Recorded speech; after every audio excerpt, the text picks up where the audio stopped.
Salut YouTube, ça va? Comment ça des bonbons? Cassez-vous là, cassez-vous les enfants! Arrêtez de me demander des Wati bonbons là! Là, vous êtes en train de toquer à ma porte. Défoncez-moi la porte. Pensez pas à de choses bizarres. Désolé, excusez-moi, je me suis emporté. Aujourd'hui, reportage. Comment sont fabriqués les bonbons? Comment ça se fait que ça marche autant? Parce que vous en bouffez tous les jours. Arrêtez de bouffer des bonbons. Surtout Halloween, là, vous prenez une trop grosse dose de sucre. Par exemple, dans Wanderlust Drink, il y a moins de sucre que dans les boissons habituelles. Des petits placements de produits, excusez-moi. On va regarder ça, c'est parti. Bienvenue à Berck-sur-Mer. Sa plage, sa rue commerçante et sa confiserie de 1922. Oh, il y a du monde, il y a plus ou moins de convention. Ces bonbons à l'ancienne, c'est toujours un spectacle. Ces sucettes sont, paraît-il, les meilleures de la région. Et pourtant, sa recette est d'une simplicité enfantine. Du sucre à chauffer, terminé. Recette, c'est le sucre de betterave.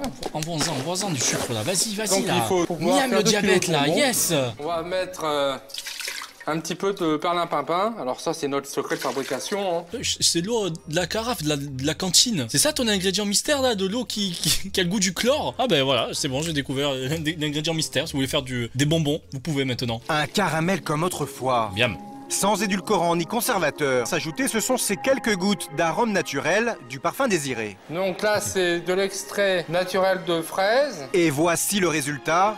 Et on a une matière qui est totalement transparente. Donc on va tirer le sucre pour le satiner. Ça, c'est trop stylé. Ici, pas de pétrin électrique, pas de robot mixeur, tout est dans le coup de poignet. C'est satisfaisant, putain merde. J'ai envie de croquer dedans. Je croque dedans, je termine à l'hosto, mais c'est pas grave. On n'a qu'une vie, la One Life. Mais Jean-Yves Matifas le sait bien.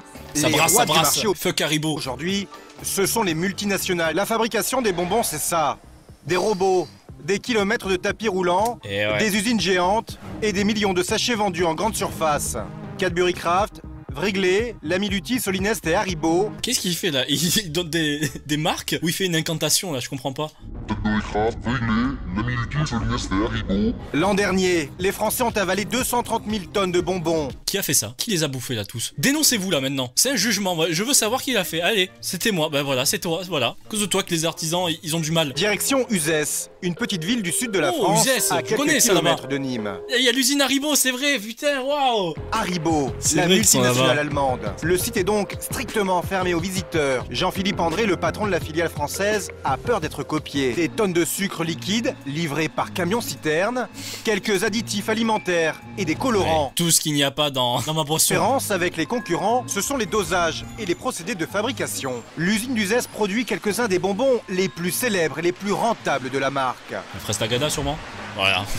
Rouleau de réglisse. Yes, on en prend là des bonbons. Dragibus, mais aussi Carensac.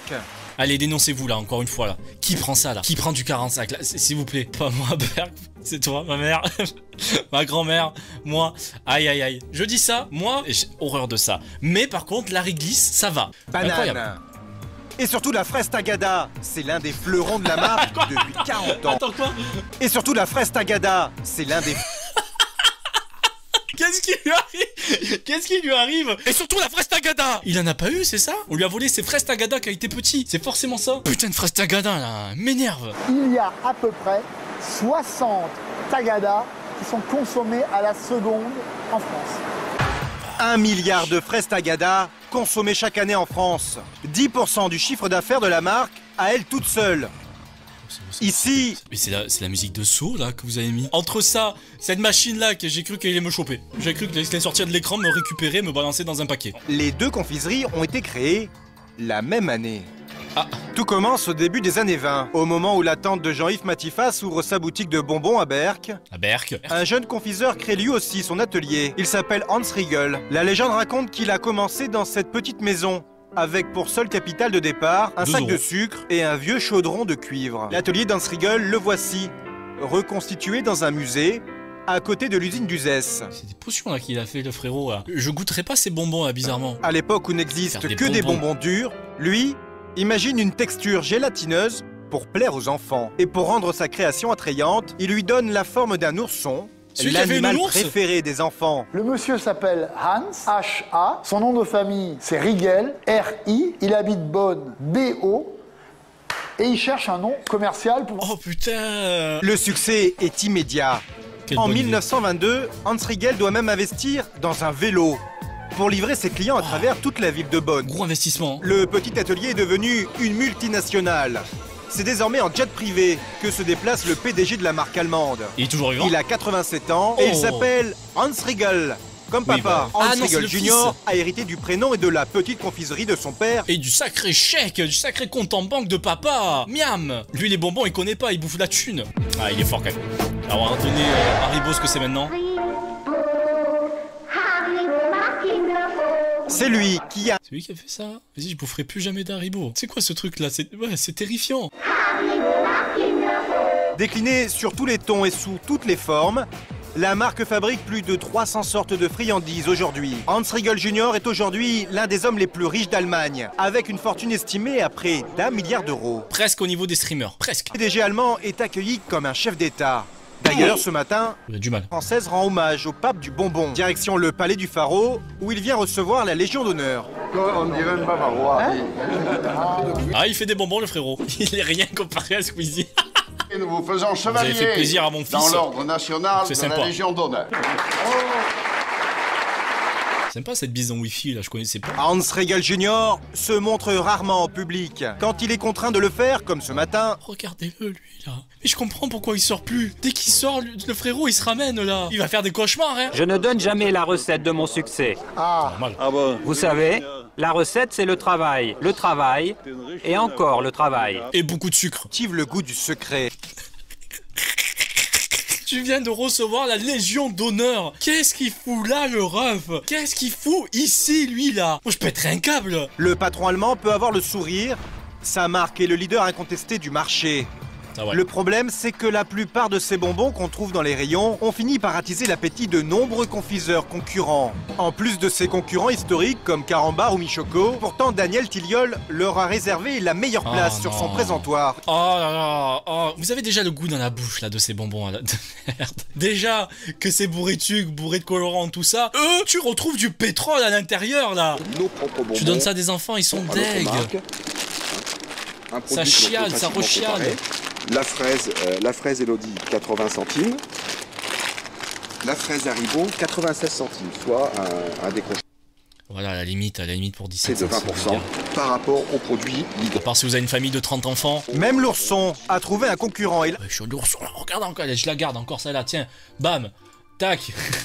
C'est chez moi ça maintenant. On ne peut pas faire dans l'original. Hein. Intermarché, plagiat, ça. Casino, Leclerc, Carrefour ou Auchan. Tom et Pilou, ils ont mélangé les bonbons et Tintin. Waouh les gars, je sais pas, trouver des trucs un peu plus originaux.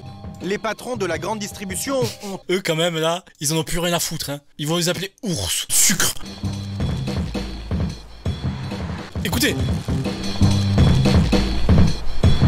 Il est trop chaud avec la batterie derrière. Nous sommes chez l'ami Lutti, un confiseur de renommée mondiale. Le groupe a bâti sa Harlequin, fortune ça. grâce Ah, c'est à des bon. friandises comme celle-ci, Ça, j'avoue, c'est baptisée bien, c'est bon. Harlequin. Mais pour rester compétitif, l'entreprise s'est mise au gélifié, beaucoup plus rentable, et fournit la plupart des distributeurs en bonbons au premier prix. Il a augmenté les quantités produites et un minimum ça. d'innovation. Ici, les crocodiles ressemblent terriblement. Ouais. Alors. Oh putain les gars. C'est vrai que j'avais jamais remarqué mais c'est des giga plagieurs. Oh là là. Ils Même en ont constat rien pour à les foutre. fraises. Rien à foutre, mais il a foutu une patate dans la fraise. Ici, on imite les valeurs sûres, même si le directeur marketing s'en défend. Non, ça c'est les bonbons Lutti. Bien joué la caméraman.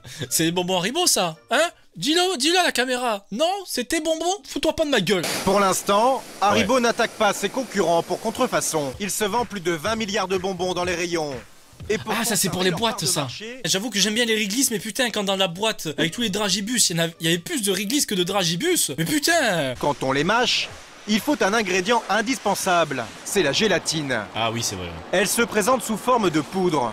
Généralement, elle est d'origine animale. Il fait des bonbons ou c'est un maçon le gars? Ça me fait bizarre quand je vois Cela ça. peut être du bœuf, du poisson et aussi du porc, comme le montrent ces étiquettes. Miam.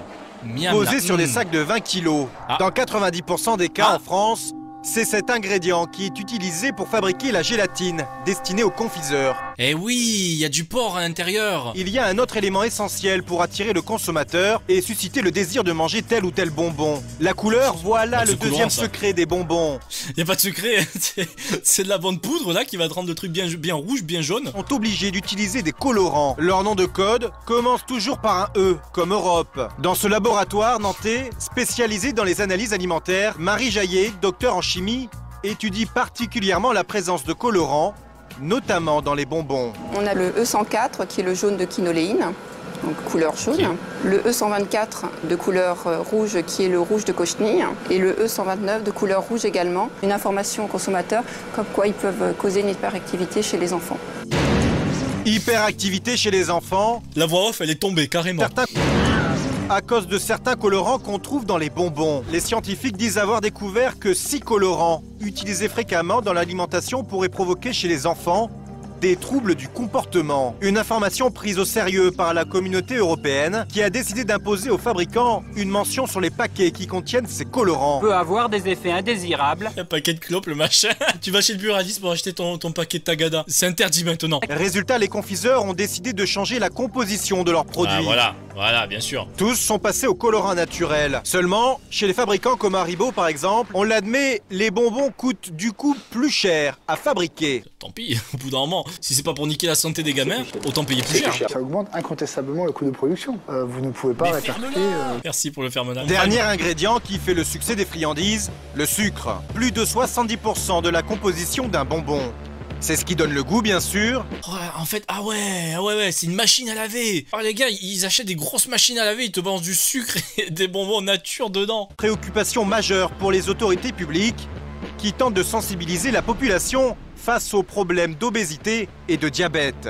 Un député en a fait son cheval de bataille. Ah, c'est qui? C'est lui mon ref, ça va ? Yves Bure. Alors ce qu'il y a dans l'assiette des enfants, ça le préoccupe. Récemment, il a même imposé un aliment quotidien, des légumes et des fruits frais. C'est bien d'époque, hein. Je pense que c'est 2008 du coup, c'est ça. Il fallait au moins un légume et un fruit, au moins s'il vous plaît. Vous en goûtez aussi de temps en temps, oui. Un petit peu. Vous avez, elles sont bonnes, oui. Oui, très bonnes. Elles sont bonnes, oui. Bon bah, c'est parfait. Elles sont dégueulasses. C'est pas grave, les gamins ils boufferont ça là. La ration est importante. C'est comme avoir des bonnes notes. Attendez. Ah, bougez pas. C'est parfait. Pour moi, cette opération est importante. Putain, j'ai cru que c'était ma sonnette, ça. J'ai cru que c'était ma... Vous avez entendu le drink derrière? J'ai le même drink pour la porte, en fait, d'ici. Ah, je me suis fait brain. Si le député maire est aussi pointilleux sur l'alimentation, c'est que l'obésité et le surpoids dans son département touchent de plus en plus de monde. C'est quoi ça, wesh? Qu'est-ce que c'est? C'est pas des bonbons, là. Qu'est-ce que tu me donnes, là? Évitez qu'au goûter, les enfants ne mangent n'importe quoi. Yves Bure n'en est pas à son coup d'essai. Yves Burne? Pas facile ça comme prénom quand on est député, hein. C'est lui qui a fait voter à l'Assemblée nationale une loi qui interdit les distributeurs de friandises et de sodas dans les écoles, les collèges et les lycées. Certains confiseurs ont décidé de réagir et ont développé de nouveaux produits, des bonbons qui s'adressent non plus aux enfants, mais aux adultes. Ah ouais. Dans une des principales galeries commerçantes de la ville, une boutique a priori... Sus. Qu'est-ce qui se passe? Mais quand on y entre, on est plutôt surpris. De la musique, des écrans, des publicités... Ah ouais, non, ils ont vraiment appelé ça Sucks pour le mot qu'on connaît très bien. Ok, très bien, oui. De la musique, des... C'est pas pour les gosses. Des écrans, des publicités pour le moins suggestives. Bref, ici, on ne s'adresse pas aux enfants. Pourquoi? Pourquoi faire? C'est quoi, t'achètes des bonbons, t'as une capote offerte à la fin? Son nouveau magasin provocateur correspond à une stratégie bien élaborée. Notre clientèle, elle est... Ça va pas ensemble. C'est la clientèle de discothèque, c'est la clientèle des cinémas, la clientèle... C'est des enfants! C'est des enfants! Arrête de dire, c'est des enfants là, ça change pas. Toucher les jeunes adultes a un avantage. C'est une clientèle qui a du pouvoir d'achat. Elle n'achète pas à l'unité, mais au sachet. Oui, mais ça existait bien avant, je pense. C'est pas eux qui ont inventé ça, j'espère. Hein. La dépense est de 5 € par personne. C'est 5 fois plus qu'un enfant dans une boulangerie. Résultat, Laurent Cordier mise sur un chiffre d'affaires plus qu'honorable dès la première année. Merde, ouvert en 2012 dans la galerie, le magasin Sucks a définitivement fermé ses portes en 2016. Ok, bon bah ça n'a pas duré longtemps. Tant pis. Si son concept marche, Laurent Cordier prévoit d'ouvrir 100 magasins comme celui-ci d'ici 3 ans. Objectif, prendre sa part du marché français du bonbon. Aïe, terrible. terrible. Bon, mais tant pis. Tant pis, c'était peut-être un concept un peu bizarre, mais il aura tenté sa chance. Voilà, on a parlé de bonbons, de bouffe. J'espère que vous avez bien envie de manger du sucre maintenant. Merci à tous d'avoir regardé cette magnifique vidéo. Et surtout, n'oubliez pas, les fraises Tagada. Et surtout la fraise Tagada. Voilà, merci.